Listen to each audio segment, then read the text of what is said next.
আলহামদুলিল্লাহ আলহামদুলিল্লাহ والصلاة والسلام على رسول الله وعلى آله وصحبه أجمعين أما بعد আল্লাহ সুবহানাহু ওয়া তাআলা অসংখ্য শুকরিয়া যিনি আমাদেরকে তৌফিক দিয়েছেন রাসূল সাল্লাল্লাহু আলাইহি ওয়াসাল্লামের জীবন সম্পর্কে জানার জন্য, শিখার জন্য, একত্রিত হওয়ার। আল্লাহ সুবহানাহু ওয়া তাআলা যেন আমাদের জানার মধ্যে, শিখার মধ্যে বরকত দেন, আমিন। আমরা শেষের দিকে চলে এসেছি। আমরা যেমন বলতেছি আর হয়তো আমাদের 6টা ক্লাস হবে ইনশাআল্লাহ। আমাদের সিরা রাসূল সাল্লাল্লাহু আলাইহি ওয়াসাল্লামের জীবনী সম্পর্কে আলোচনা আমাদের হয়তো শেষ হয়ে যাবে। 100% আলোচনা করা তো সম্ভব না। আমরা প্রত্যেকটা মুহূর্ত সম্পর্কে জানতে পারবো যখন আল্লাহ যদি আমাদেরকে তৌফিক দেন।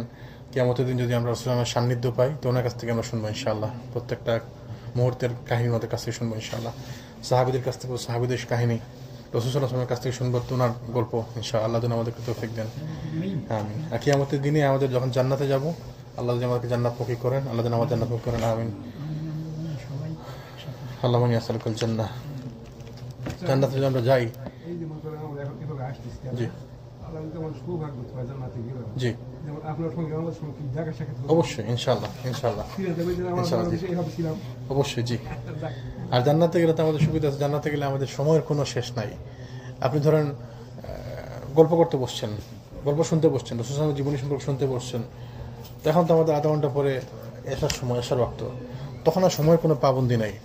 আপনি 50 বছর একটা গল্প শুনতে থাকেন, আপনার সময়ের কোনো শেষ নাই, আপনার কোনো বিরক্তি নাই, কোনো লিমিট নাই, কোনো বাধা নাই, কোনো নিষেধ নাই, কোনো তাড়া নাই, কোনো ক্লান্তি নাই। শুনতে থাকেন 50,000 বছর শুনেন, 50 বছর শুনেন, 70 বছর শুনেন, অতঃপর আবার বসেন, ঘুমান, 70 বছর ঘুমান, ঘুমানোর টেনশন নাই, ওই গল্প শোনার সময়ের অভাব নাই, কোনো কিছুর অভাব নাই। জান্নাতে অসীম জীবন, কোনো শেষ নাই।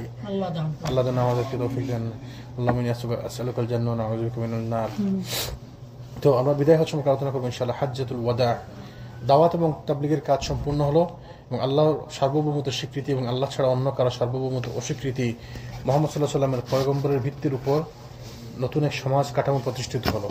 মানে রাসূল সাল্লাল্লাহু আলাইহি ওয়াসাল্লামের নবুয়তে যে কাজগুলো ছিল মোটামুটি তা সম্পন্ন হলো। যে দাওয়াতি কাজ করা, দাওয়াত সম্পন্ন হলো, মানুষের কাছে আল্লাহর দ্বীন পৌঁছানো সম্পন্ন হলো, আল্লাহর সার্বভৌমত্ব স্বীকার করা, আল্লাহ অন্য কারো সার্বভৌমত্ব অস্বীকার করা, এগুলো সম্পন্ন হলো, তাই না?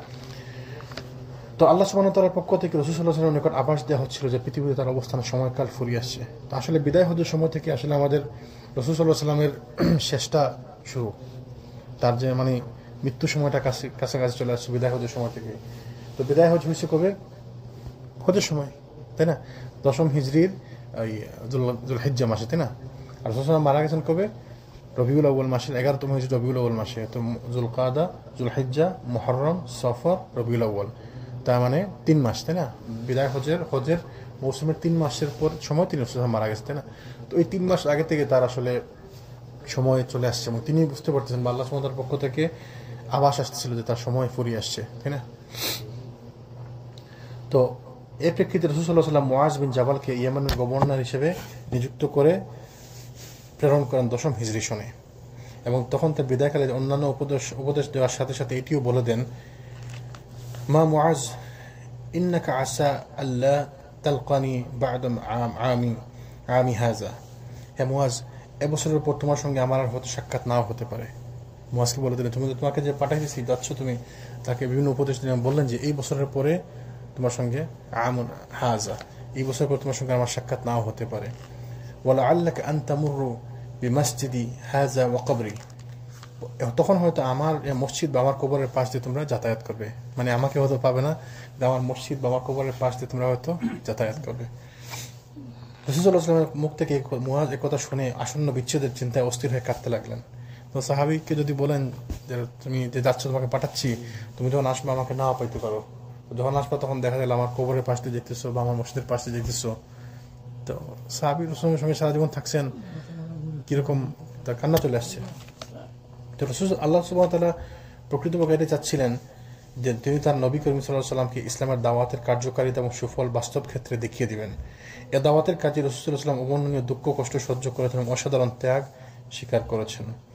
বস্তুত তার এই অসাধারণ সাফল্যমণ্ডিত কর্মকাণ্ডের অন্তিম পর্যায়ে এটি সুসংগত হবে যে মক্কা হজের মৌসুমে যখন পার্শ্ববর্তী মক্কার আরব গোত্রসমূহ সদস্য এবং প্রতিনিধিগণ একত্রিত হন, তারা রাসূল সাল্লাল্লাহু আলাইহি ওয়াসাল্লামের নিকট থেকে দ্বীনের আহ্বান এবং শরীয়ত সমূহের বিধিবিধান জেনে নেবেন। মানে বলতে চাচ্ছেন লেখক এখানে যে আল্লাহ সুবহানাহু ওয়া তাআলা এটি হচ্ছে একটি মানে অন্তিম মুহূর্তে রাসূল যে দাওয়াতি কাজ করেছেন তার সফলতার জন্য, সাফল্যের চিহ্ন হিসাবে তিনি যেন বিদায় হজে যাবেন এবং হজের সময় যেন সবাই এসে একত্রিত হবে, তার কাছ থেকে দিন সম্পর্কে শিখতে পারবে, জানতে পারবে। তিনি সবার সাথে দেখা হবে, মোলাকাত হবে, মানে কাইন্ড অফ সর্বশেষ দেখা, সবার সাথে মোলাকাত হওয়া। এবং তিনি তাদের নিকট থেকে সাক্ষ্য গ্রহণ করবেন যে তিনি তাদের নিকটে আল্লাহর পবিত্র আমানত যথার্থভাবে পৌঁছে দিয়েছেন। আল্লাহর পক্ষ থেকে তার উপর অর্পিত দায়িত্ব তিনি পালন করেছেন এবং উম্মতের কল্যাণ কামনার হক আদায় করেছেন। এবং তিনি যেন মানুষকে পৌঁছে দিতে পারেন এবং তিনি মানুষের কাছ থেকে যেন সাক্ষ্য নিতে পারেন, ওয়াদা নিতে পারেন যে আমি কি তোমাদের কাছে পৌঁছে দিছি, তখন তারা যেন সাক্ষ্য দেয়। এবং এই জন্য তার আসলে ওইখানে যাওয়া। তো আল্লাহ সুবহানাহু ওয়া তাআলার ইচ্ছা, রাসূল সাল্লাল্লাহু আলাইহি ওয়াসাল্লাম যখন যে ঐতিহাসিক হজ্জে মাকবুলের জন্য তার ইচ্ছা এবং কর্মসূচি ঘোষণা করলেন, তখন আরবের মুসলিমগণ দলে দলে সমবেত হতে আরম্ভ করে দিলেন। সবাই শুনল যে রাসূল সাল্লাল্লাহু আলাইহি ওয়াসাল্লাম হজে আসবেন, সবাই মিলে হজে আসার প্রস্তুতি গ্রহণ করতে লাগলো। প্রত্যেকের ঐকান্তিক ইচ্ছা ছিল যে রাসূল সাল্লাল্লাহু আলাইহি ওয়াসাল্লামের পদচিহ্নকে নিজ নিজ চলার পথে একমাত্র আকাঙ্ক্ষিত এবং অনুসরণযোগ্য পাথেয় হিসেবে গ্রহণ করে নেবেন। তো সে কে না চায় যে রাসূল সাল্লাল্লাহু আলাইহি ওয়াসাল্লাম হজে যাবেন, তো আমরাও হজে যাবো, কে না চায় যেতে, তাই না? তো সবাই হজে যাওয়ার জন্য প্রস্তুতি নিল, যে যেভাবে পারলো সম্ভব। সবাই তো আসতে পারবে না, যারা যারা সম্ভব পারলো। অতঃপর যুলকাদা মাসের 4 দিন অবশিষ্ট থাকতে শনিবার দিন রাসূল সাল্লাল্লাহু আলাইহি ওয়াসাল্লাম মক্কা অভিমুখে যাত্রার জন্য প্রস্তুতি গ্রহণ করলেন। যুলকাদা মাসের 4 দিন বাকি, মানে 4 দিন বাকি থাকতে, তার মানে 25 বা 26 যুলকাদা মাসে, তাই না? মানে যুলহিজ্জা হওয়ার 4 দিন পূর্বে তিনি চুলে চিরুনি ব্যবহার করলেন, তেল মালিশ করলেন, পোশাক পরিধান করলেন, কুরবানির পশুগুলোকে মালা বা হার পরালেন এবং জোহর সালাতের পর রওনা হয়ে গেলেন। কুরবানির পশুকে মালা পরানো সুন্নত, কিন্তু তাহলে কুরবানির পশুকে মালা পরানো যায়, তাই না? আসরের পূর্বে তিনি জুলহুলাইফা নামক স্থানে পৌঁছলেন। জুলহুলাইফা কি? আমাদের এই 2-3টা ক্লাস থাকবে আমাদের বিদায় হজের উপরে। এবং হজের উপর যেহেতু আমাদের মসজিদে অনেক আলোচনা হয়েছে এবং আমাদের মসজিদের আলহামদুলিল্লাহ অনেকে ম্যাক্সিমাম লোক জানে হজ সম্পর্কে, তাই না? এবং আলহামদুলিল্লাহ ভালো ধারণা আছে। তা আমরা ইনশাল্লাহ এখানে প্রশ্নোত্তর থাকবে, তাই না? তাহলে জুলহুলাইফা কি? মিকাত, মদিনা থেকে যেটা কাছাকাছি মিকাত, তাই না? মদিনা থেকে প্রায় 10-12 কিলোমিটার দূরে।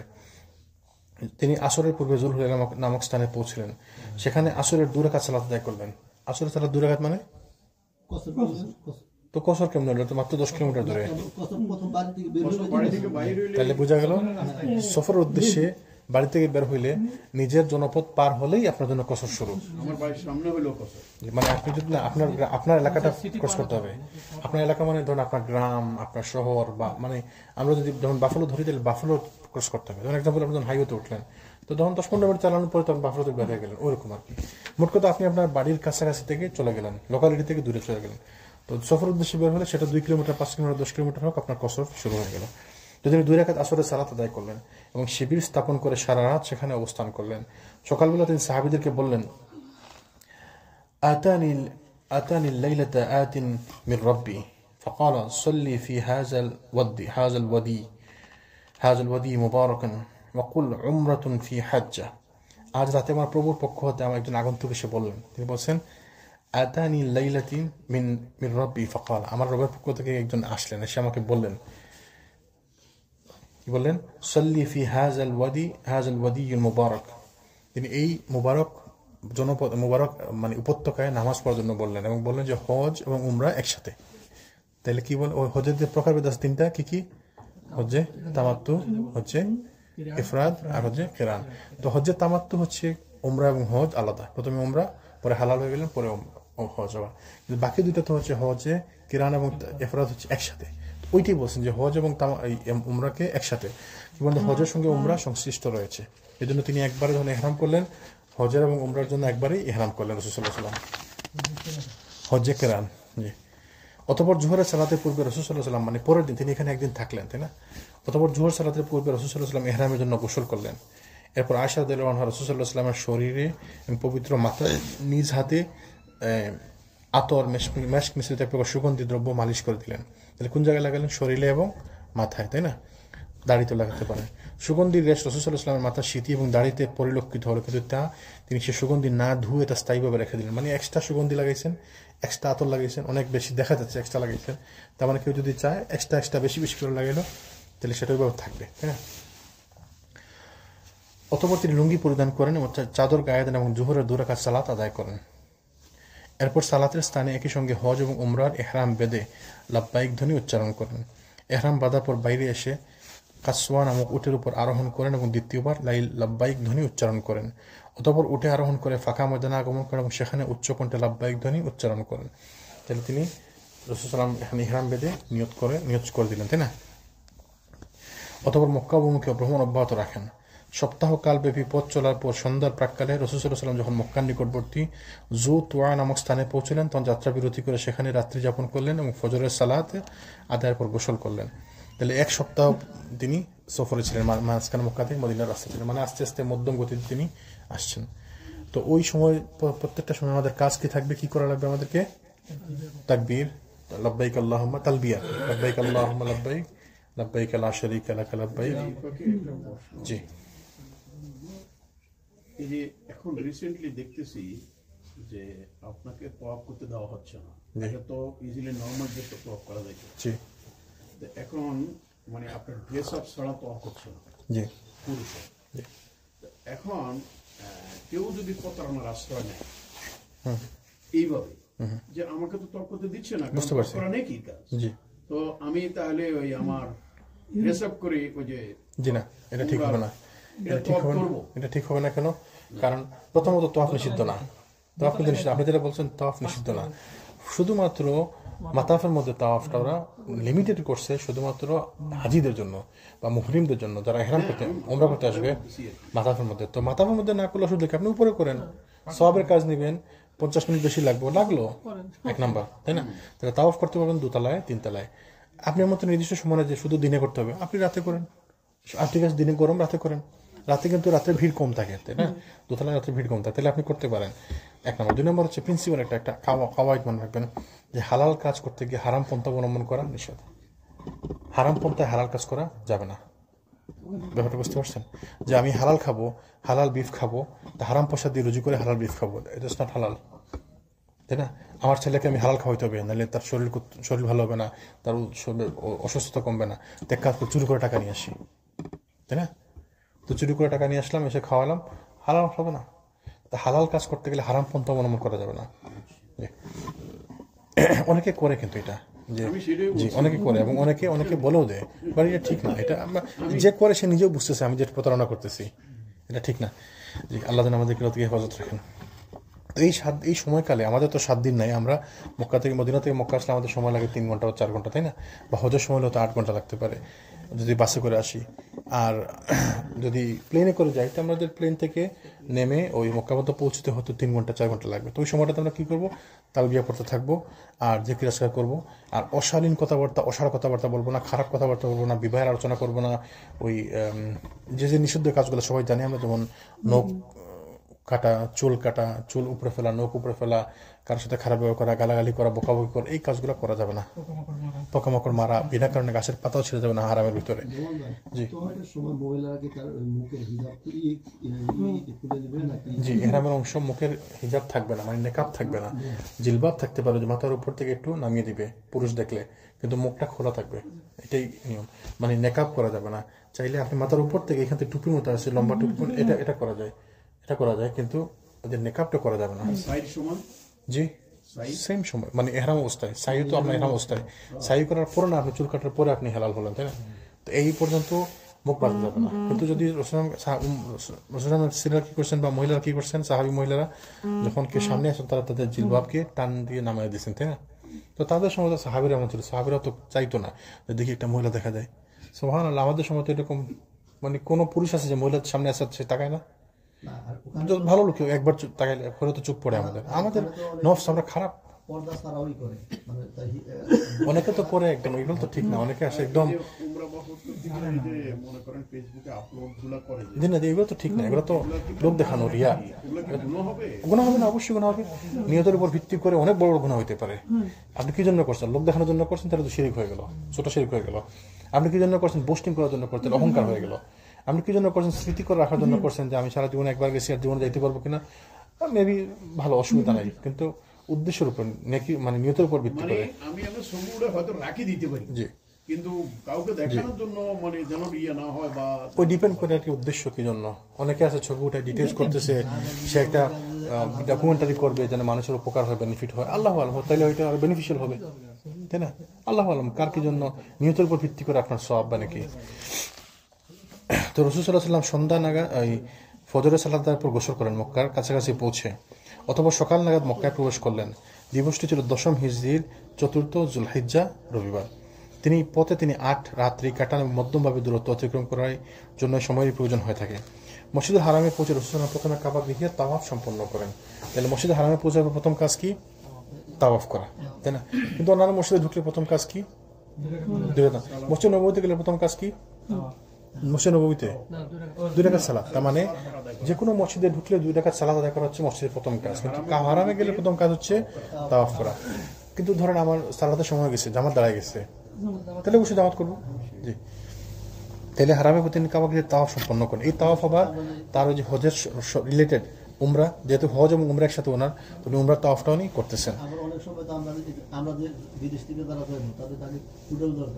সেটা ঠিক আছে, আপনি তো অসুস্থ, মানে ধরেন আপনি টায়ার্ড হয়ে গেছেন, আপনি ব্যাগ তো রাখতে ব্যাগ নিয়ে তো তাওয়াফ করতে পারবেন না।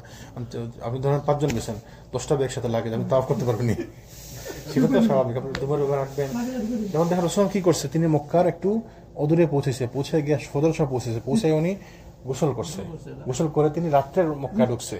তার মানে আপনি আপনার সুবিধা মতো সময় মক্কায় ঢুকবেন, সুবিধা মতো সময় আপনি হারামে ঢুকবেন। যখন ঢুকবেন ঢুকে তাওয়াফটা করবেন। কাপড় চেঞ্জ করে নিজে গোসল করছে, নামাজ পড়ছে, রেস্ট নিছে। তা আপনি দূরে থেকে আসছেন, আপনি গোসল করবেন, নামাজ পড়বেন, রেস্ট নেবেন, আল্লাহ ঘরে যাবেন, হারামে যাবেন, একটু পরিষ্কার সুন্দর হয়ে যান। জি, অজু আছে কিনা, আপনার শরীরে ঘামায় ধুলা বালু লাগানো, তাই না? তো এই সব ঠিক আছে। রেস্ট ধরুন আপনি খুব টায়ার্ড, আপনি রেস্ট না নিলে আপনি তাওয়াফ করতে পারবেন না। এগুলো তো জরুরত, তাই না? কারণ হজ তিনি তারপরে এই সাফা এবং মারওয়ার মধ্যে সাই করেন, তাওয়াফ করেন, তারপর সাই করেন, কিন্তু ইহরাম ভঙ্গ করেননি। কেন ইহরাম ভঙ্গ করেননি? আমরা তো ইহরাম খুলে দিতাম। তিনি কেন খুললেন না? কারণ তিনি হজ্জে কেরান করতেছেন। কেরান মানে হচ্ছে একসাথে উমরা এবং হজ। কারণ তিনি হজ এবং উমরার জন্য একই ইহরাম বেঁধেছিলেন এবং তার সঙ্গে হাদি ছিল। হাদি কি জিনিস? কোরবানির পশু। কোরবানির পশু, হাদি মানে হচ্ছে কোরবানির পশু। আর যখন আমি গোসল করলাম তখন ইহরামের কাপড় খুলতে হলো না? খুলবেন। গোসল করার সময় যেভাবে গোসল করা চাইবে করবেন। আপনি যদি বাথরুমে গোসল করেন, কাপড় খুলে করেন, অথবা এক্সট্রা কাপড় পরে নেন, সিলাইলা কাপড় যেন না হয়, বা উপরের অংশটা খুলে ফেলে নিচেরটা পরে গোসল করেন, পরে নিচে একটা এক্সট্রা দিয়ে চেঞ্জ করে ফেললেন, ঠিক আছে? হাদি হচ্ছে, এটা গুরুত্বপূর্ণ, হাদি হচ্ছে কোরবানির পশুকে বলা হয়, তাই না? মানে হজের সময় যেটাকে নিয়ে যাওয়া সেটাকে হাদি বলে। আর নর্মালি কোরবানির পশুকে কি বলা হয়? উদহিয়া। তাওয়াফ এবং সাই সম্পন্ন করার পর রাসূল সাল্লাল্লাহু মক্কার উপরিভাগে হাজুন নামক স্থানের পাশে অবস্থান করেন। তিনি দ্বিতীয়বার হজের তাওয়াফ ছাড়া আর কোনো তাওয়াফ করেননি। সাহাবীগণদের মধ্যে যারা কোরবানির পশু সঙ্গে নিয়ে আসেননি, রাসূল সাল্লাল্লাহু আলাইহি ওয়াসাল্লাম তাদেরকে নিজ নিজ ইহরাম উমরায় পরিবর্তন করে নিতে এবং বাইতুল্লাহর তাওয়াফ এবং সাফা মারওয়ার সাই সম্পন্ন করে নিয়ে হালাল হয়ে যাওয়ার নির্দেশ প্রদান করেন। জি, আমরা যেটা বলি, সাহাবীদেরকে বলেন, তোমরা যারা সাথে কোরবানির পশু নিয়ে আসোনি, তোমরা এক কাজ করো, তোমরা ওই ইহরাম সে প্রয়োজন করে চেঞ্জ করে ফেলো, মানে তাওয়াফ সাই করে তোমরা এটাকে উমরা করে আলাদা করে ফেলো, হালাল হয়ে যাও। তখন যেহেতু রাসূল সাল্লাল্লাহু নিজে হালাল হচ্ছিলেন না, তো সাহাবীরা একটু ইতস্তত করতেছিলেন যে রাসূল সাল্লাল্লাহু নিজে হচ্ছেন না, তাহলে আমি করবো কেন? তো তিনি রাসূল সাল্লাল্লাহু তখন বললেন, লাউ ইস্তাকবালতু মিন আমরি মা মাস্তাদবারতু মা আহদাইতু ওয়ালাউলা আন্না মাই আল হাদিয়ু আল আহলালতু। আমি যা পরে জানলাম তা যদি আমি আগে জানতাম, তাহলে আমি হাদি সঙ্গে আনতাম না এবং আমি এইভাবে উমরা করতাম, মানে এইভাবে উমরা করে হালাল হয়ে যেতাম। আমি যখন এখন আসার পরে জানলাম, তার মানে আল্লাহ সুবহানাহু ওয়া তাআলা তাকে জানিয়ে দিচ্ছেন যে এইটা হচ্ছে করা যায়। এই জন্য আমাদের আল্লাহ বলছেন যে আমরা করবো হজ্জে তামাত্তু, কারণ এটা হচ্ছে লেটেস্ট। তিনি আগে যেটা জানছেন তারপরে তিনি আরেকটা জানছেন, আরেকটা তাকে জানানো হয়েছে। যেমন এখানে কি বললেন যে আমাকে জানানো হয়েছে, রাত্রে এসে আগন্তুক এসে আমাকে বললেন যে উমরা এবং হজ সংশ্লিষ্ট একসাথে। এখন এখানে এসে কি বললেন দেখেন, এটা কিন্তু 8 দিন আগের কথা, তাই না? 8 দিন পরে তিনি নতুন স্টেটমেন্ট দিলেন, কি বললেন যে আমি যদি যা জানতাম, আমাকে যা পরে জানানো হয়েছে তা যদি আমি আগে জানতাম, তাহলে আমি হাদি করতাম, মানে হাদি সঙ্গে আনতাম না এবং আমি ইহরাম আলাদা করতাম, উমরা করতাম, পরে হজ করতাম, তাই না? তো দেখেন এইটা হচ্ছে লেটেস্ট, তাই না?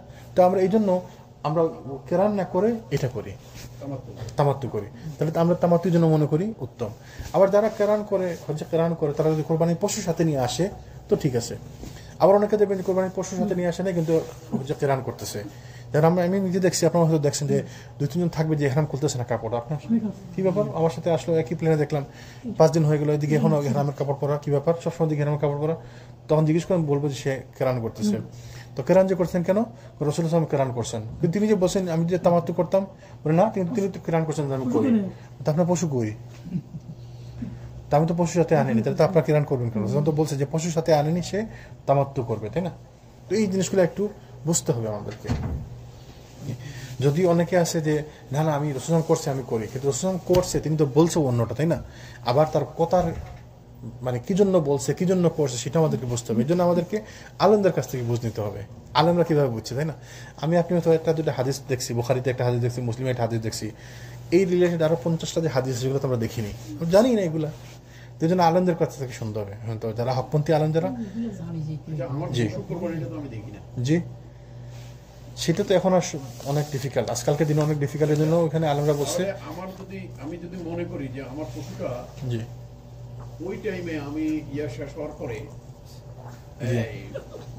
আমার শেষ হওয়ার পরে আমি ঘোষণা দিলাম যে তোমরা আমেরিকাতে আমার পশুটা পাবো না না না না, কোরবানি তো মক্কা, এটা আছে মক্কা এবং মিনার প্রান্তরে হইতে হবে, হারাম এরিয়ার ভিতরে হইতে হবে কোরবানি। আমি তো দেখি না। না, হারাম এরিয়ার ভিতরে হইতে পারে না, মিনাতে আছে। আর যেখানে আমরা ওই যে পাথর মারতে যাই না, ওইখান থেকে দেখবেন একদিকে ডান দিকে বাম দিকে একদিকে একটা রাস্তা আছে, ওই যে কোরবানির যাওয়ার জায়গাটা, ওখানে মিনাতে আছে ওই জায়গাটা, বিশাল বড় জায়গা। মানে হারাম এরিয়ার ভিতরে হইতে হবে বেশি। নর্মালি মিনাতে হয়, মিনাতে হওয়ার ছাড়াও যদি হারাম এরিয়ার ভিতরে অন্য জায়গায় হয়, হারাম এরিয়ার ভিতরে হইতে হবে। দম দিলেও হারাম এরিয়ার ভিতরে হতে হবে। আপনি যদি আরাফাতেও দেন কোরবানিটা হবে না আরাফার ময়দানে, কারণ আরাফার ময়দানে তুমি বাউন্ডারি বাইরে। মুজদালিফা হারামের ভিতরে, মুজদালিফা হারামের ভিতরে। তো হারামের ভিতরেই দেয়, জি, মিনাতেই দেয়, এই যে লক্ষ্য মানে পশু, জি। আমি পুরো দেখলাম না, এটা তো এটি আলাদা করে রাখছে, কন্টামিনেশন যেন না হয়, জন্য আলাদা করে রাখছে। আপনি চাইলে ভিজিট করতে পারেন, দেখবেন অনেক দেখতে পারবেন, যেতে পারবেন। অনেক বাঙালি শায়েখ কিন্তু লাইভ করে, যারা ওই যে গ্রুপ নিয়ে যায়, দেখছেন তো অনেক বাঙালি শায়েখ লাইভ করে, উনি দেখছি সবসময় নিজে গিয়ে কোরবানির পশু কিনে। বাংলাদেশ থেকে যারা আসে ট্রাভেলসের মাধ্যমে, এরা তো ট্রাভেলসের মাধ্যমে সেখানে যে কিনে, ট্রাভেল এজেন্সির মাধ্যমে ওরা কিনে, নিজে সবাই কিনে না, এজেন্সির লোক গিয়ে একসাথে 100-200 যত মানুষ ওটা কিনে ফেলে, কিনে ওরা কোরবানি কন্ট্রাক্ট দিতে, তাই না? না না, আমি বলছি বাংলাদেশ থেকে যারা আসে। তো আপনি ব্যাংকে টাকা দিচ্ছেন, ওই এজেন্সিকে দেন নাই? আপনার এজেন্সি এক এক এজেন্সির এক এক হিসাব, এক এজেন্সি হয়তো ব্যাংকের মাধ্যমে দিচ্ছে, আরেক এজেন্সি হতো তারা না না, ব্যাংকেই তো দেয়, সবাই ব্যাংকের মাধ্যমে দেয়। যেমন আমাদের প্যাকেজের মধ্যে থাকে, বা ব্যাংকের মাধ্যমে দিতে পারেন, বা এজেন্সির মাধ্যমে। জি জি, ওইটাই হয় এখন, ওইটাই হয়। যদি সুযোগ থাকে আপনি নিজে দিবেন তো নিজে দেন, অসুবিধা কি? কিন্তু যে অবস্থা থাকে ওইখানে নিজেকে কোরবানি দিবেন, এটা হয় না, হবে না, সম্ভব না। নিজে কোরবানি হয়ে যায়।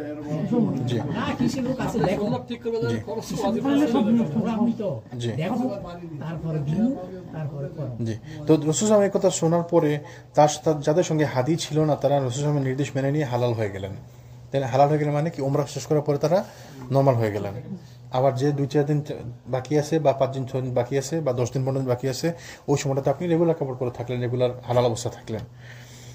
জুলহিজ্জা মাসের 8 তারিখের তারবিয়ার দিন রাসূল সাল্লাল্লাহু আলাইহি ওয়াসাল্লাম মিনায় আগমন করেন, এবং তথা 9 জুলহিজ্জা সকাল পর্যন্ত অবস্থান করেন। তাহলে 8 তারিখে মিনাতে গমন করেন। মিনাতে গমন করা হচ্ছে সুন্নত, তাই না? মিনাতে গমন করা ফরজ না সুন্নত না ওয়াজিব? সুন্নত। কেউ যদি 8 তারিখে মিনাতে যেতে না পারে, তাহলে 8 তারিখে মিনাতে যেতে পারলেন না আপনি, না না, কথা বুঝেন, 8 তারিখে মিনাতে যেতে পারলেন না, 8 তারিখে কোনো অসুবিধা নাই, কোনো সমস্যা নাই। এই জন্য সুন্নত হচ্ছে 8 তারিখে রাসূল সাল্লাল্লাহু আলাইহি ওয়াসাল্লাম সকালে ফজর পড়ার পরে রওনা দিয়েছেন, আমিনায় গেছেন। আচ্ছা, এখন ওরা করে কি 7 তারিখে সন্ধ্যার পর থেকে নেওয়া শুরু করে, 7 তারিখ সন্ধ্যার পর রাত থেকে নেওয়া শুরু করে, আবার নিতে তেমনি শুরু হয়, আর এমনি 8 তারিখ সকাল বিকাল দুপুর পর্যন্ত রাত্রে পর্যন্ত নিতে থাকে।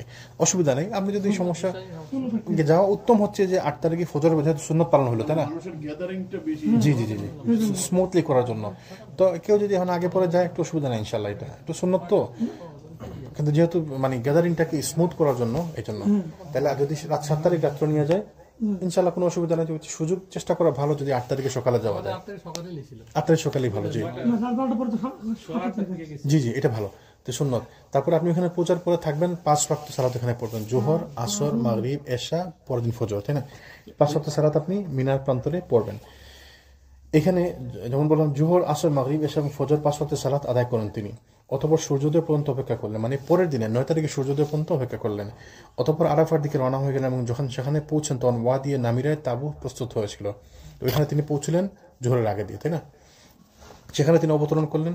সূর্য যখন পশ্চিম দিকে ডলে গেল, তার মানে কি জোহরের সময়, মানে মাথার উপর থেকে পশ্চিম দিকে ডলে গেল, তার মানে জোহরের সময় হলো। তখন রাসূল সাল্লাল্লাহু আলাইহি ওয়াসাল্লামের নির্দেশে কাসওয়া নামক উটের পিঠে হাওদা চাপানো হলো। তারপর তিনি বাতনে ওয়াদিতে গমন করলেন।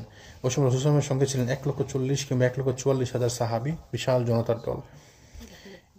এই বিশাল জনতার উদ্দেশ্যে তিনি এক ঐতিহাসিক এবং মর্মস্পর্শী ভাষণ প্রদান করেন। তিনি সম্ভবত জনতাকে লক্ষ্য করে বলেন, এটা ছিল হজের ভাষণ যেটা বলা হয়, আইয়ুহান নাস। মিনারের সুন্নাহটা কি হজের অংশ? এটা হজের অংশ, হজের অংশ। যদি কেউ, কিন্তু যদি কোনো কারণে কেউ পৌঁছতে না পারে, এয়ারপোর্ট থেকে আরাফা চলে যায় 9 তারিখে, আরাফা চলে যায়, হবে। অথবা এয়ারপোর্ট থেকে আসি উমরা করি, সে উমরা ইয়ে থেকে হারাম থেকে সোজা আরাফা চলে যায়, কোনো অসুবিধা নাই। মানে সেটাই আমি বলতেছি। জি, এরকম অনেক জি। পরে আমি দেখছি, মানে জি, জি। 7 দিনের সফরে। জি, এটা কোনো অসুবিধা নাই। যেহেতু মিনার সফরটা, মিনাতে যাওয়ার আগের দিন যাওয়াটা হচ্ছে এই সুন্নত, কিন্তু পরের দিন মিনার দিনগুলা যে 10, 11, 12, এই যে 3 দিন, 10, 11 মিনিমাম 12, অথবা 10, 11, 12, 13, এই 4 দিন মিনাতে থাকা, মেইন এটা হচ্ছে ফরজ, বুঝছেন? তাইলে যারা অনেকে আছে ওই অজুহাত দেখায় যে না রসুন তো বলছে অসুস্থ হলে যাওয়া যাবে না, যাওয়া লাগবে, তা আমি তো অসুস্থ, আমার তো পায়ে ব্যথা, হাঁটতে আর 2 দিন ধরে হাঁটতে হাঁটতে পায়ে ব্যথা, তা আমি না গেলাম না, আপনার জন্য এটা না। সবাই সবারই তো পায়ে ব্যথা, তাই না? না, হুইলচেয়ার ভিন্ন। অনেকে আছে যেমন আমি, আপনি ধরেন আমরা সুস্থ মানুষ, আমরা হাঁটতে হাঁটতে পায়ে ফুসকা পড়ে গেছে, তা আমি তো অসুস্থ হয়ে গেছি, আমি আর না গেলাম, আচ্ছা যাক মক্কাতে আসি, থাকি মক্কাতে থাকলাম, না এটা হবে না, আমার আপনার জন্য এটা না। আসলে যারা অসুস্থ তারা যদি না যায় তাহলে বদলা অন্য কাউকে দিয়ে পাথর মারাবে, সেটা আসতেছে, আমরা ইনশাল্লাহ আলোচনা করবো। তো রাসূল এখানে ভাষণ দিলেন, এই জনতাকে উদ্দেশ্য করে বললেন, আইয়ুহান নাস ইসমাউ কওলি ফাইন্নী লা আদরি লাআল্লি লা আলকাকুম বা'দা আমিন হাযা বিহাযাল মাওকিফি আবাদা। অসম্ভবত লোকজনেরা, আমার কথা মনোযোগ দিয়ে শোনো, কারণ আমি জানি না এরপর আর কোনোদিন তোমাদের সঙ্গে স্থানে মিলিত হতে পারবো কিনা। তো তিনি ওই যে আল্লাহ সুবহানাহু ওয়া তাআলা তাকে আগেই ইঙ্গিত দিচ্ছেন যে এটা হচ্ছে তার শেষ সফর। তারপর তিনি কিছু গুরুত্বপূর্ণ কথা বলেন মানুষের উদ্দেশ্যে, সুবহানাল্লাহ। ইন্না দিমাউকুম ওয়া আমওয়ালুকুম হারামুন আলাইকুম কাহুরমাহু ইয়াউমিকুম হাযা। তোমাদের রক্ত এবং তোমাদের ধন সম্পদ অন্যদের জন্য এমনভাবে হারাম যেমনটি তোমাদের আজকের দিন, চলতি মাস এবং বরকতপূর্ণ শহর হরমত রয়েছে। তাহলে তোমাদের কাদেরকে বললেন? মুসলমানদেরকে উদ্দেশ্য করে বলেন তোমাদের একজনের রক্ত আরেকজনের উপর হারাম। কিরকম হারাম? এমনভাবে হারাম যেমন আজকে এই জায়গাটি হারাম, যেমন এই সময়টি হারাম, যেমন এই মাসটি হারাম, যেমন এই শহরটি হারাম। তাহলে আমি আপনাকে মারবো, হত্যা করবো, আঘাত করবো, কত বড় অপরাধ, কত বড় অপরাধ। বলছেন যে এমন হারাম, যেমন হারাম এই শহর, যেমন হারাম এই সময়, যেমন হারাম এই মাস, যেমন হারাম এই জায়গা স্থান, এরকম হারাম। ফি শাহরিকুম হাজা ফি বালাদিকুম হাজা আলা কুল্লু শাইইন মিন আমরি জাহিলিয়াতি তাহতা কাদামাইয়া মাওদুউ। আজকে থেকে জাহিলিয়াতের সকল খারাপ কাজ আমার পায়ের নিচে, কাদামাইয়া আমার পায়ের নিচে, তাহতা কাদামাইয়া। ওয়া দিমাউল জাহিলিয়া মাওদুআ, জাহিলি যুগের রক্তপণ আজকে থেকে আমার পায়ের নিচে। ওয়া ইন্না আউওয়ালা দামুন আদাউ মিন দিমাইনা দামু ইবনি রাবিআতু ইবনি হারিস। আজকে আমি প্রথম নিষেধ করতেছি, মানে শেষ করে দিয়েছি রক্তপণ রাবিয়া ইবনে হারিসের রক্তপণটা। কি জন্য? যেটা আগে হয়েছিল, ওয়া কানা মুস্তারতিআন ফি বানি সাদিন ফাকাতালতুম হুজাইল, মানে ওই সময় একটা ঘটনার কারণে তারা যে মারামারি হয়েছিল, আজকে থেকে জাহিলি যুগের রক্তপণগুলো আজকে থেকে নিষিদ্ধ। আচ্ছা, ওয়ারিবা জাহিলিয়াতি মাওদুউ, এবং জাহিলি যুগের রিবা, সুদ আজকে থেকে নিষিদ্ধ। ওয়া আউয়ালু রিবা আদাউ মিন রিবানা রিবা আব্বাস ইবনে আব্দুল মুত্তালিব। প্রথম রিবা আমি নিষিদ্ধ করতেছি, প্রথম সুদ আমি নিষিদ্ধ করতেছি আমার চাচা আব্বাস ইবনে আব্দুল মুত্তালিবের সুদ। তাহলে দেখেন, তখন কোনো আদেশ কার্যকর করলেন, নিজের উপর নিলেন, এটা আজকে থেকে এটা হারাম, আজকে থেকে আমি প্রথম এটা বন্ধ করলাম। নিজে তো আর সুদ নিতেন না, দিতেন না, নিজের চাচা, নিজের পরিবার বলছেন আজকে থেকে সুদ হারাম, প্রথম সুদ আমি হারাম করছি আমার চাচা আব্বাসের যে সুদগুলো আপনাদের কাছে পাওনা আছে। তাইলে নেতাগিরি এরকম করতে হয়, কোনো কাজ করব আমি করব আগে, আমি বলে দিলাম যে আপনি করেন, আপনি করেন। ওই সময় থেকে সুদ বলছে জাহিলি যুগের সুদগুলো আজকে থেকে নিষিদ্ধ। কোরআনে যখন সুদের আয়াতগুলো আসছে যেমন কোরআনে কিন্তু শেষের দিকে আসছে এবং বিভিন্ন মত অনুযায়ী কোরআনের সর্বশেষ আয়াত হচ্ছে সুদের আয়াত করা বিভিন্ন মত অনুযায়ী বিভিন্ন সূরা বাকারাতে যে সুদের আয়াতগুলো আছে কিন্তু সর্বশেষ আয়াত আল্লাহু আলাম বিভিন্ন বিভিন্ন মত আছে স্ট্রং মত হচ্ছে সুদের আয়াতগুলো সর্বশেষ আয়াত ফাইন্নাহু মাওদুউন কুল্লুহু অন্ধকার যুগে সুদ শেষ করলাম যুগে আমাদের সুদের মধ্যে প্রথম সুদ যে আমি শেষ করি তা হচ্ছে আব্বাস বিন আব্দুল মুত্তালিবের সুদ এখন থেকে সুদের সকল প্রকার কাজ কারবার সম্পূর্ণরূপে নিষিদ্ধ করা হলো তাহলে কি বললেন যে এখন থেকে সুদের কাজ কারবার সম্পূর্ণ নিষিদ্ধ তাহলে তখন থেকে নিষিদ্ধ হয়েছে সম্পূর্ণরূপে হ্যাঁ না তিনি ধনী ছিল কিন্তু মানুষকে টাকা দিত ঋণ দিত যেহেতু এটা নিষেধ ছিল না তো নিষেধ না থাকলে তো অনেক কাজ সাহাবীরা করছেন এটা তো লজ্জার কিছু নাই যখন নিষেধ ছিল না আমি বললাম যে ধরুন আজকে থেকে আমাদের মসজিদে আর ওই প্যান্ট পরে আসা যাবে না তো প্যান্ট পরা তো খারাপ কিছু না আজকে থেকে আমি জানতে পারলাম জিনিসটা খারাপ তাই না তো কালকে যারা পড়ছে এটাকে লজ্জার ব্যাপার না যেমন বাংলাদেশের একজন আলিম বলছে আলী রাদিয়াল্লাহু আনহু একবার ওই মদ হারাম হওয়ার আগে একবার মদ খাইছে তারপর মসজিদে এসছে সূরা তেলাওয়াত করতেছে তেলাওয়াতে ভুল করছে এইটা নিয়ে অনেক আলেম অন্যান্য আলেমরা নাকি তাকে কাফির ফতোয়া দিয়ে দিছে মানে কত বড় অপরাধ করছে সাহাবী নাকি মদ খাইছে কিন্তু এটা তো সহিহ হাদিসের মধ্যে আসছে আলী রাদিয়াল্লাহু আনহুর ব্যাপারে তিনি বলছে যে আমি আমার একজন আনসার সাহাবী দাওয়াত দিচ্ছে আমাকে এবং আব্দুর রহমানকে আবার বলছে হাদিসের মধ্যে আসছে মদ হারাম হওয়ার পূর্বে কতটা হাদিস আছে আমি কালকে জন্য পাঠিয়েছি তুমি বলছিলে আমি পাঠিয়েছিলাম এই জন্য বলতেছি জিনিসটা আর কি তো যেটা আছে তো আছে যেমন কালকে আমাকে ভাই প্রশ্ন করছিল এখানে নাই তুমি বলছে যে রাসূল সাল্লাল্লাহু আলাইহি ওয়াসাল্লাম আব্বা আম্মা কই তো আমি তাকে বললাম বুঝাই যে দেখেন এই প্রশ্নগুলো মানুষ করে আমি নিজে আনসার দিন আমি তাকে হাদিস দেখালাম তো হাদিস দিলাম যে আপনি পড়েন ঠিক আছে তো মানুষ প্রশ্ন করে কিন্তু যেগুলো যেটা সত্য তো সত্য ঠিক আছে জিনিসগুলো আমরা আলোচনা করবো না ওপেনলি সবসময় আলোচনা দরকার নেই আমার কিন্তু কেউ যখন জিজ্ঞেস করে তো আপনাকে বলতে হবে সত্যটা তাই না আল্লাহ রাসূল সাল্লাল্লাহু আলাইহি ওয়াসাল্লাম কি কখনো নিষেধ করছেন মানে সত্য বলতে কখনো ঘাবড়াইছেন সব কথা সবসময় ডাইরেক্ট না বলে কিছু কথা ইনডাইরেক্টলি হিকমতের সাথে বলতে হয় কিছু কথা মানুষের আবেগের সাথে জড়িত করে আপনি এইভাবে সরাসরি বললেন সবসময় বলবেন না কিন্তু যখন আপনাকে প্রশ্ন করলো একজন আপনি আনসার দেবেন না বা কেউ কঠিন করে ফেলতেছে সেটাকে জি তো এই জন্য এই হিকমতের সাথে বলতে হয় তারপর তিনি কি বলেন ফাত্তাকুল্লাহ ফিন নিসাই তোমরা মহিলাদের সম্পর্কে তোমরা আল্লাহকে ভয় করো ফাইন্নাকুম আখাযতুমুহুন্না বিআমানাতিল্লাহ তো তোমরা তাদেরকে আল্লাহর আমানত হিসেবে গ্রহণ করেছো তাহলে মহিলাদেরকে আমরা আল্লাহর আমানত হিসেবে আমাদের কাছে গ্রহণ করেছি না এবং আল্লাহর কালেমার মাধ্যমে হালাল করে নিয়েছো দেখেন কি সুন্দর বলছেন আল্লাহর কালেমার মাধ্যমে হালাল করে নিয়েছো তো মহিলা যাকে তুমি বিয়ে করছো তাকে তুমি আল্লাহর কালেমার মাধ্যমে হালাল করে নিয়েছো তাই না সে তোমার বাসায় আছে তোমার বাড়িতে আসছে আল্লাহর পক্ষ থেকে তোমার কাছে আমানত তাদের উপর তোমাদের প্রাপ্য তারা তোমাদের বিছানায় এমন কোনো ব্যক্তিকে আসতে দিবে না যারা তোমাদের সহ্যের বাইরে হবে যদি তারা এরূপ কোনো অন্যায় করে বসে তাহলে তাদেরকে তোমরা মারধর করতে পারবে কিন্তু গুরুতরভাবে আঘাত করবে না তোমাদের উপর তাদের প্রাপ্য হলো তোমরা তাদেরকে ন্যায়সঙ্গতভাবে খাওয়াবে এবং পড়াবে তাহলে ন্যায়সঙ্গতভাবে মানে কি হালালভাবে ইনকাম তাই না এবং সুন্দরভাবে উত্তমভাবে তাদের খাওয়াবে এবং পড়াবে তাহলে মহিলাদের খাওয়া পড়ানোর দায়িত্ব পুরুষের উপর জরুরি তো পুরুষের আর মহিলাদের উপর জরুরি কি সে পুরুষের আমি যাকে অপছন্দ করি সে আমার বিছানায় বসতে দেবে না এই কথাটার মানে কি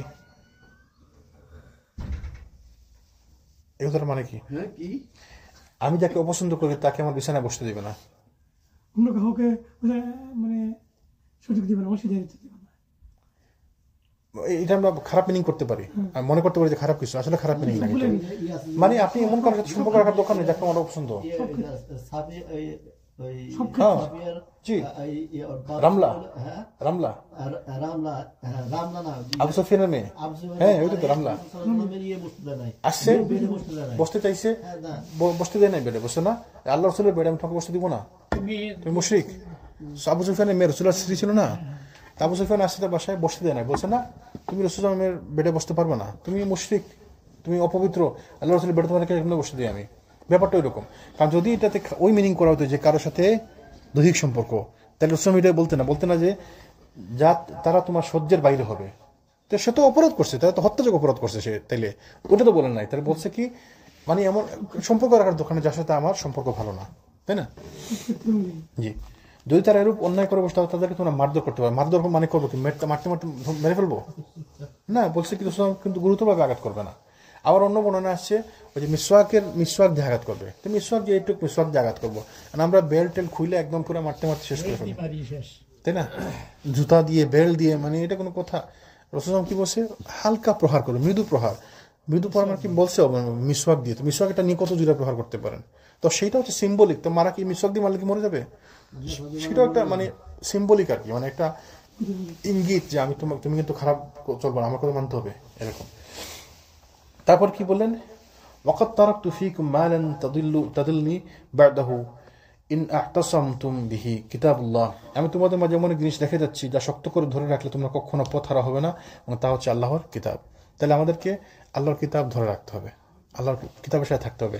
আপনি কোরআন পড়েন, কোরআন বুঝেন, কোরআন মুখস্থ করেন, কোরআন নিয়ে পড়ে থাকেন, কোরআন নিয়ে পড়ে থাকেন, তেলাওয়াত করেন, অর্থ পড়েন, মুখস্থ করেন, বুঝতে চেষ্টা করেন, এক আয়াত 100 বার পড়েন। আপনি চেষ্টা করেন, যতদিন হায়াতের চেষ্টা করেন।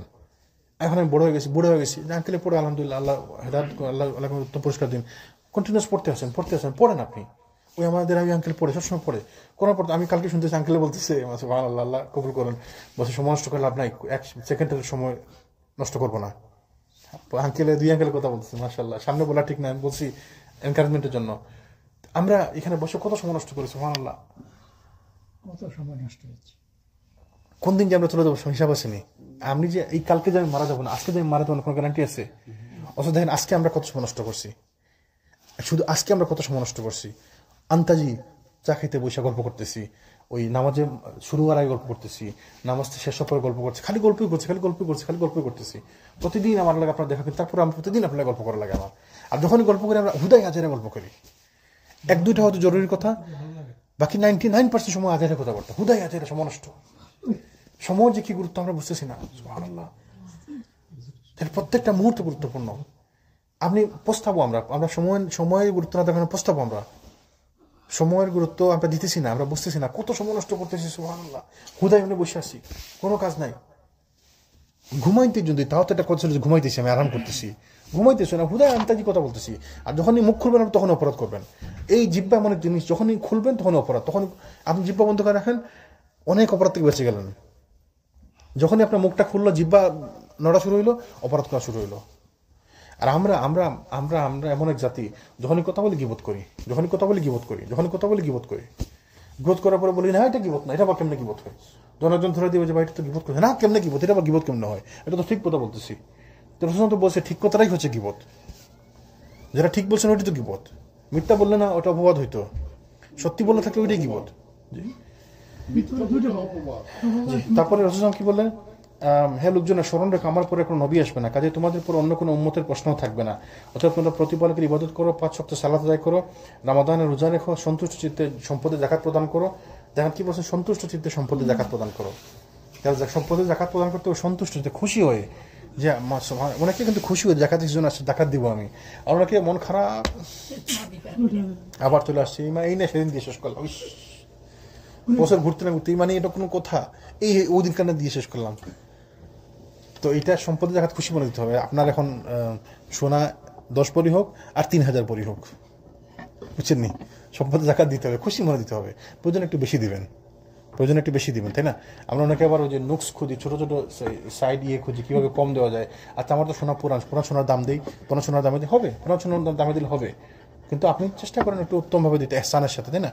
3500 টাকা হয়েছে সোনা, আপনি 3700 টাকা দেন, 4000 টাকা দেন, তাই না? 1220 টাকা হয়েছে, 1250 টাকা দেন, বুঝছেন? একটু সুন্দরভাবে উত্তমভাবে খুশি হয়ে দেন, এটা সাদাকা তো, তাই না? হিসাব ভুল হতে পারে, একটু বেশি করে দেন। মানে যেটুকু হিসাব করলেন বেশি করে হিসাব করবেন, আর হিসাব যতটুকু হবে যেটা হবে তারপরে একটু বেশি করে দিয়ে দেন। এবার আমাদেরকে নিজ সম্পদে জাকাত খুব সন্তুষ্ট চিত্তে প্রদান করতে হবে। নিজ প্রভুর ঘরের হজ পালন করো এবং সৎ নেতৃত্বের অনুসরণ করো। এই সৎ নেতৃত্বের অনুসরণ করতে হবে, এই এটা বিশাল ব্যাপার। এই এক সাহাবী, না আমাদের শেখ সালিম বাজমুল, নাম শুনছেন নি? শেখ সালিম বাজমুল হাফিজাহুল্লাহ, বিশাল বড় শেখ, অনেকগুলো বই লিখছে, বড় সালাফি বিদ্যান। উনি বলছে সালাফিদের একটা নীতি হচ্ছে নেতৃত্বের অনুসরণ করা, নেতৃত্বের আনুগত্য করা। এইটা সালাফদের একটা নীতি, সালাফিদের একটা মানে আকর্ষণ, একটা হচ্ছে ওই চিহ্ন হচ্ছে, ক্যারেক্টারিস্টিক্স হচ্ছে নেতৃত্বের অনুসরণ করা, আনুগত্য করা। নেতৃত্বকে মেনে নিতে হবে, সৎ, তাও সেটা হতে হবে সৎ নেতৃত্ব, তাই না? নিষ্ঠার সঙ্গে এসব কাজ করলে ওয়াদা মোতাবেক জান্নাতে প্রবেশ করতে পারবে, রাসূল বললেন। আমি ইনশাআল্লাহ আগামী দিন আলোচনা করবো আরো কয়েকটি ব্যাপার তিনি আলোচনা করছেন, এবং বিভিন্ন ওই পুরা সফরে বিদায় হজের ভাষণটা ছাড়াও অন্যান্য বিভিন্ন সময় তিনি বিভিন্ন ভাষণ দিয়েছিলেন। প্রত্যেকটা ভাষণে তিনি মানুষকে নসিহত করছেন, রাসূল সাল্লাল্লাহু আলাইহি ওয়াসাল্লাম। এবং এই নসিহতগুলো আমাদের জন্য প্রত্যেকটি নসিহত ইম্পর্টেন্ট। ইনশাআল্লাহ আমরা আলোচনা করবো। আল্লাহ যেন আমাদের বুঝার তৌফিক দান করেন। জি, সুবহানাকাল্লাহুম্মা ওয়া বিহামদিকা আশহাদু আল্লা ইলাহা ইল্লা আনতা আস্তাগফিরুকা ওয়া আতুবু ইলাইক।